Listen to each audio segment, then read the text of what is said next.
Schad. Joe, how you feeling? Joe, you feeling good? I am, buddy. How are you? I'm doing great, bro. We're getting closer to the season. Tua says yesterday to Joe Schad, I think we're definitely legit contenders. There's no doubt with the guys we have on the defensive side of the ball, with the guys we have on the offensive side of the ball. And now with this being the first time as an offense, we get to come back understanding the plays already, kind of molded into the offense a little more. I think it can get very, very scary, pretty dangerous. I love a confident Tua. That was good yesterday, Joe. Yeah, you can find the one-on-one Q&A with Tua from the Gatorade event yesterday, where Tua delivered $65,000 worth of uniforms and equipment to Miami Edison High School, courtesy of Gatorade. You can find that on the Palm Beach Post Sports website. Good way to get back in a groove, and we appreciate Tua for his time. It was a really interesting interview, and I got a sense that he is, I don't know the right way to put it. Shows you his growth too, because that's not something he says under flow, because he wasn't comfortable, because he wasn't confident. You know what I'm saying? And then you fast forward, 4 years later now, and now he's finally going into his second season with the same offense and a coach that has instilled confidence and has allowed him to also grow as a person, as a leader, as an interviewee. You know what I'm saying? Where you're not always getting just company lines from him. He'll actually give you some meat on the bone. And I think that that's actually really, really cool that you're getting a Tua that's being a little bit more honest with you guys. He's not a kid anymore. This is going to be his fourth year. He's a husband. He's a father. And you get the feeling that those things have sort of grounded him. That's the phrase I was looking for. Tua feels grounded right now, which is a good place to be there, because there was so much uncertainty and swirl and negativity and speculation and drama in the past that he's kind of past all that right now. Physically, you like what you're seeing? Because obviously you got to love that he's attacked everything. Like, okay, well, I had a head trauma. Let me build up the top of my body, stronger neck, stronger shoulders. I can control myself a little bit more. Obviously, the jiu-jitsu, all of that. But physically, what do you see in him that you did not see in the past right now? Prior to last year, I think it was Tua slimmed down. He wanted to be more mobile, more athletic. And I think that the Dolphins probably prefer him being a little bit heavier from a resiliency, durability, taking shots, holding up standpoint. And so I think that makes sense. And I thought it was interesting. I'm looking at this Tua quote here from my interview with him yesterday.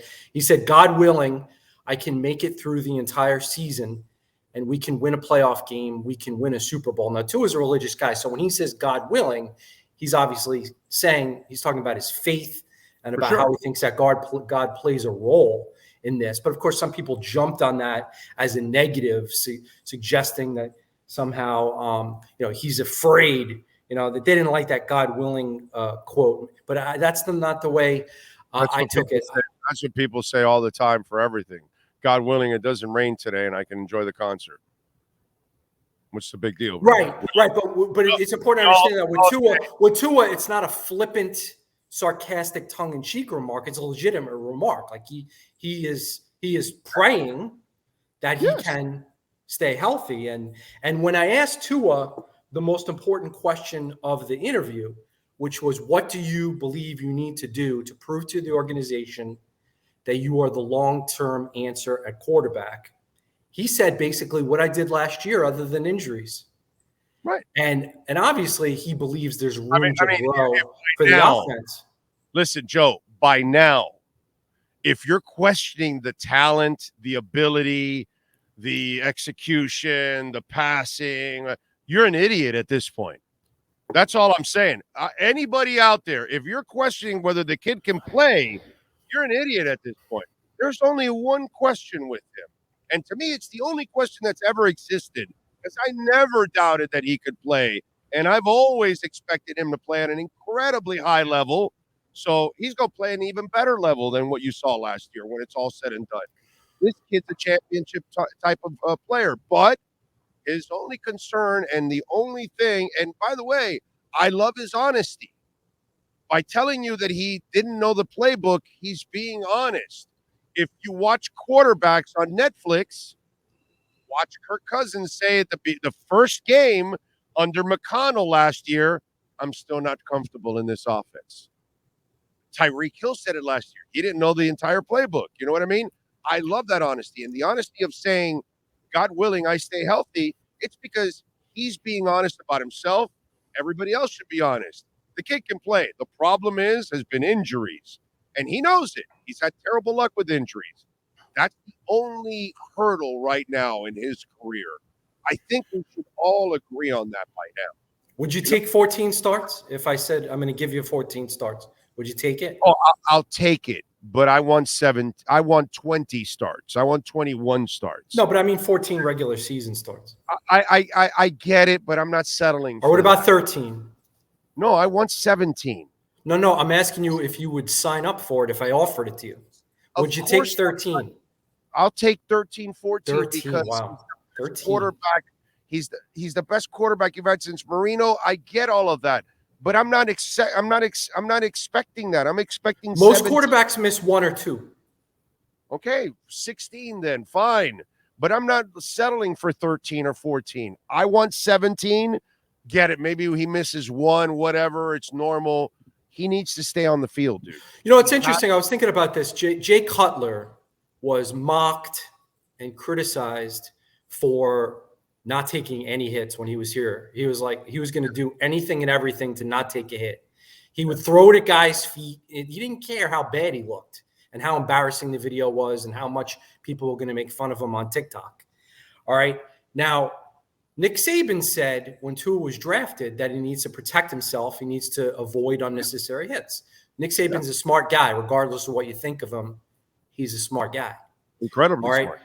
So my thing is there a chance that if Tua starts, not running for that extra yard, I don't think he has it in him. I don't think it's going to matter because I think when the Dolphins need the yard on 3rd and 4, and he's got to put his shoulder down to get the yard in the 4th quarter, I think he's going to do it. I think that's more likely than Tua being criticized for throwing it away when maybe he could have extended the play. Well, hold on a second. In his case, compared to Cutler, okay, because he has the injury history, people will want him to throw it away to live for the next play. As for Jay Cutler, well, dude, you've never won really anything at any level. And so that was Jay's problem. Jay had all the gifts in the world, but he just never really took that next step as a quarterback. So, and injuries weren't really his thing. So that's why when he's throwing the ball away, you're looking at it and you're looking at it with a fisheye. Whereas if Tua throws it away, in this case, you're going to say that's a smart move because he's dealt with a bunch of injuries. He needs to live. There's that famous Jay Cutler story where a guy walks up to him in a bar in Chicago. They're standing at the urinals, doing their thing. And the guy's like, oh, man, I went to Vandy. And Cutler looks at him and says, don't care. And that was Cutler. Like, he didn't care. And Tua cares so much. Right. I just think it's going to be really interesting to see because he's got all these jiu-jitsu moves now. Like, under what circumstance does he try a jiu-jitsu move? Under what circumstances does he give up on the play? Under what circumstances does he just crumble in the pocket intentionally? Go down? Yeah. It's hard, man. That's a hard thing because we all praised Tua when he got a key first down under Flores, when he put his shoulder down. And he was pumped up and the fans were pumped up and his teammates were pumped up and Flores wouldn't say that was a good play. And, there's things we don't like about Flores, but do you think he was right on that? On what again? On what part, Flores? So there was a very memorable play where Tua Tagovailoa did like a Ryan Fitzpatrick, right? Where he fired up all his teammates, by like putting his shoulder down and barreling over a dude. You remember when he barreled over a dude? If you type in like on Twitter, like Tua barrels over dude. I remember that. Yeah, that was dumb. Well, Brian Flores, who, you know, we're not fans of, but the thing is, he refused to say anything positive about that play. And my question is, you know, do you think that was right in retrospect, that under no circumstances should Tua be praised or credited for putting his shoulder down? No, he should be praised for selling out, but he needs to make better decisions at that point. I get it. You made the play. You had to make it, but that's not the way we want to go about it. You know what I mean? Because that's really what you don't want. You don't want him putting shoulders into people, especially when you're not Josh Allen, bro. You know, you're not Ben Roethlisberger. You don't weigh 260 pounds. So, you know, if you're Dante Culpepper, go for it, bro. Put a shoulder into somebody. You know, if you're Cam Newton, go for it. You've got the body, but you know, when I really enjoyed this. You know, the net. You're Bob Greasy, Joe Montana. You're Tua Tagovailoa. You know, no. I don't want you putting shoulders into. I don't want Dan Marino, and he was a big guy, but that's not his game. He wasn't a runner. He wasn't a physical guy like that. No. Throw the ball away. Live for the next play. Mahomes on the Netflix series Quarterback. It's really, really fascinating. And one of the things I noticed is like anytime he gets touched, he like throws a big fit about it to the officials, to the opposing players. Like, don't punch me in the arm. Oh, wait a minute. Hit me in the head. Well, wait a minute. The one from the Raider that was late, and he punched him in the chest. Throughout the series. I get it. Series. And also you notice when he throws an interception, he never goes anywhere near like the scrum. And so I guess what I'm saying is, you know, if a guy like Mahomes can do anything and everything to protect himself, although there are those moments where Mahomes is going to Mahomes, you know, and, you know, maybe he should take a few less risks because he had that high ankle sprain that almost cost him last year, right? Hey, Joe, Marino threw it away all the time. Right. He wasted no time throwing it away. That you knew right away he wasn't going to take a hit, and that was his whole career. Now he would take a hit when he knew the play was open, and he had to wait for the last second. Then he would gladly take the hit. I'm sure he hated it, but he would do it. But if the play wasn't going anywhere, Marino was the first guy to throw it away. That's what I want them to show Tua. I want them to show it to him because he probably did it 6,000 times. Not 100, not 600, not 700. Okay? No. 6,000 times he probably did it. I wish they'd show him that because Marino was super happy in dumping it. All right, so let me ask you something else now. We've got Hard Knocks starting, and you hear that the Jets are going to limit what they have access, and people are talking about it. What nobody's talking about and what the NFL and HBO should be talking about, and tell me if you agree, what you should be worried about is precedent. Because whatever the Jets limit now is what the next team and the next team and the next team's going to do, and they may add even other things to it. So this could be the beginning of the end of Hard Knocks, because what makes Hard Knocks is those moments. And if you take away those moments, then you take away Hard Knocks. And I think that's what people are missing right now. It's not so much what the Jets don't want to do. It's what the precedent that the Jets are going to set is going to then really ruin what Hard Knocks was all about. Listen, it is kind of inhumane to show somebody getting cut. And they've stopped doing that, though, for the most part. It's not like it used to be. The other team, like the Jets, haven't set the precedent on that. They did it. The Detroit, you didn't watch the Lions? They did it last year. They showed it. They showed guys getting cut in the Lions last year. So yeah, in general, they've scaled back on that in recent years. There's been less interesting stuff. Okay, it's hard to force anybody to do anything they don't want to do. But professional athletes are required by the contract they signed, the agreement between the league and the union to be available. But if a guy doesn't want to talk, it's really hard to force him to talk. And then you get into the Marshawn Lynch situation. So really the best way to do this is through cooperation and negotiation and collective bargaining. So people will do almost anything for money. So there's got to be some solution. What if HBO or whoever pays each player and coach for their participation? You know what I mean? Like then there's, I don't know. I don't think that happens. I don't think that happens, right? Do something, Joe, because what the Jets are about to do is there's going to be repercussions for the next few teams after that, because they're going to say, no, Jets limited. We're not doing it either. In fact, we don't also want to do this and this and this. So what the Jets are doing, it's going to be a domino effect that could really bury that show, actually. I'm telling you, you need the cooperation. And really, it's the owners. It used to be that the owners wanted the show. Right. It's kind of like injury reporting in college football, right? The commissioners of certain conferences would say, well, we think it's a good idea that every team should have to report an injury report for college football. And they tried that, I think, in the SEC. And like Saban was like, yeah, no, whatever. I'm not going to do it. Or in the ACC, like some coaches were doing it and some coaches were just saying, yeah, no, whatever. I don't care what policy you set in cooperation with the team officials and the conference commissioners. So it's like, who has the most power? Who has the most authority? Who has the most leverage? In college football, it's the head coaches. I always thought that in the NFL, it was ownership. But I guess Robert Saleh has the power to tell HBO, screw off, and he must have the support of his owner. Oh, yeah. No, definitely. All right. Here's how I look at it, Joe. I think Dalvin and his agent are terrible poker players.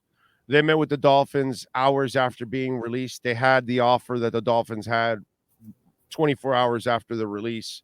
They got whatever offer that was probably a little bit more from the Jets. I think the agent showed how desperate he was by throwing out that Minnesota has a $7 million offer, and he's not going back to Minnesota to be a backup to Alexander Mattison.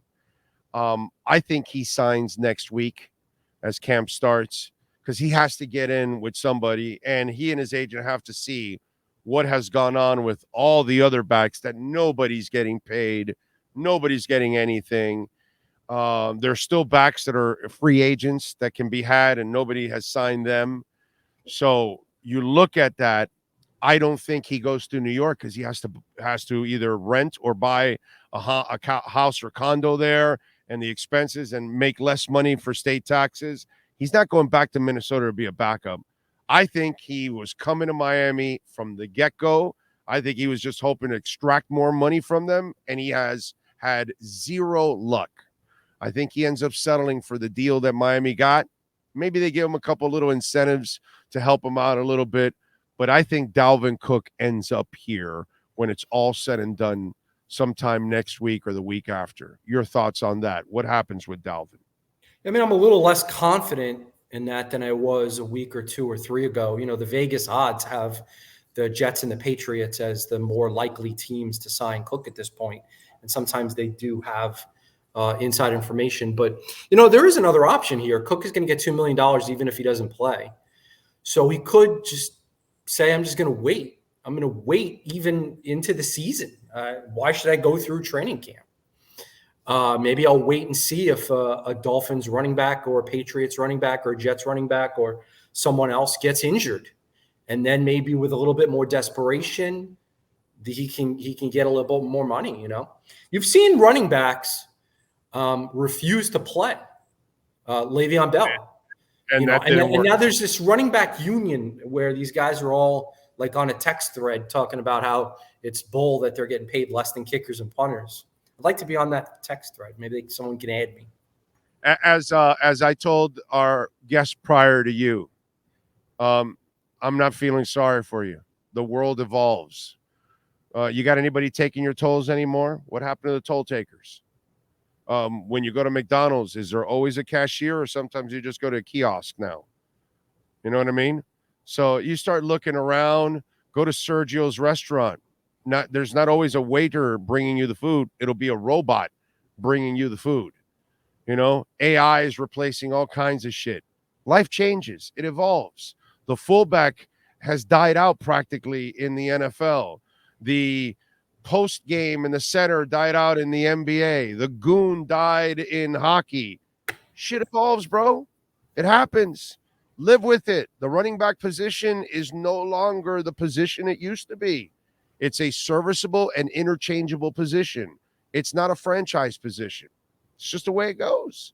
And they're not feeling sorry for the toll takers, so nobody's going to feel sorry for you, running back, because shit happens, bro. Sports evolve. It's just the way it is. I will say this. Daniel Jones is not even a decent Daniel Jones without Saquon Barkley. So there are circumstances where players are so elite at running back, I agree, that they make everyone else around them better. I totally agree. In Daniel Jones' case, you are 1,000% right. Problem is, to commit long-term to an injury-prone running back is very dangerous. Same with Derrick Henry and Ryan Tannehill. Well, Derrick Henry is not injury-prone. Derrick Henry. No, I'm just talking about the impact that he has for the quarterback. No, I get it. And the team. But if I told you, okay, they're both the same age, okay, who are you giving a long-term contract to, Derrick Henry or Saquon Barkley? And I bet you're going to go Derrick Henry every time, because you know the durability part of it. It's not that Saquon can't play. We all know he's super special, but he can't stay on the field, and that's a problem. You know what I mean? So that's the other issue with the Giants. And they're like, well, do we just get another running back? And here's the other problem now, Joe. Running backs, they don't play for second contracts anymore, dude. Rare that defensive tackles are getting paid. Yeah. Why are defensive tackles getting paid and running backs aren't? Because they free up your linebackers. They eat up offensive linemen. They change the scheme. If you want to run in the middle and there's a hog in the middle, then now he's popping it to the outside, and now you're funneling it to your linebackers and your defensive ends. So there's a method behind the madness, and there's not a lot of those kind of guys that can move people and move mountains. Running backs are dime a dozen. Maybe not like Derek or Saquon, but you could go get a Josh Jacobs or a Dalvin Cook or whatever it is that came out in the draft this year, the Robinson kid or whatever. Every year you're going to get running backs. So you can actually use them up for 3 to 4 years, then go draft another one and keep them cheap. But listen, Dalvin Cook is a big name running back, and he's obviously a talented running back. But just to play devil's advocate, obviously Mike McDaniel has had great success in previous running schemes with undrafted and late round running backs, as have the Broncos of the Shanahan scheme that McDaniel emulated. So, brother, the truth of the matter is the Dolphins don't need Dalvin Cook. Kansas City, bro. Who did they win this year with? Isaiah Pacheco, a 7th rounder. That's all. Every time I watch him wearing 10, I think of Tyreek Hill. Yeah. Takes some cojones to wear the 10. Yeah. Nowadays, it means so much. All right, what do you got going on the Palm Beach Post so fans can check you out? Yeah, definitely check out that Q&A. It's going to be outside the paywall for a couple of more hours, and then they're going to probably put it behind the subscriber-only window. So if you're a subscriber, please do that. And then in the coming days, I will roll out some training camp preview content, position battles, storylines, players to watch, all that good stuff. The first practice in 1 week. You're going to camp? Not all practices are open to the public, so make sure that the fans check the Miami Dolphins website for the practices that are open to the public and that you can get tickets for. Are you going to Canton? No, Hal Habib is going to Canton. He's also spending a lot of time on Leo Messi. Oh yeah, he's doing a lot of soccer stuff. That is, he's Mr. Soccer. So yeah, he likes football. Oh, he knows the shit. And he's football an Arsenal fan. Yeah, that's why he's a good person, because he's an Arsenal fan like me. So that's a good thing. I like the blue team. Liverpool, Chelsea, right? Oh, Chelsea. That's right. Yeah, that's right. Chelsea. Okay. All right. Follow him on Twitter at Schad Joe, and subscribe there at the Palm Beach Post so you can get exclusive stuff like that one-on-one with Tua Tagovailoa. Schad, Joe, thank you, sir. We will catch Hey, you next week, Joe. Appreciate you, baby. All right, take care. Thank you. Schad Joe on Twitter. Reverse Schad Joe. Joe Schad, Schad Joe on Twitter. Follow him there. That is your essentialmovingexperts.com Miami Dolphins report.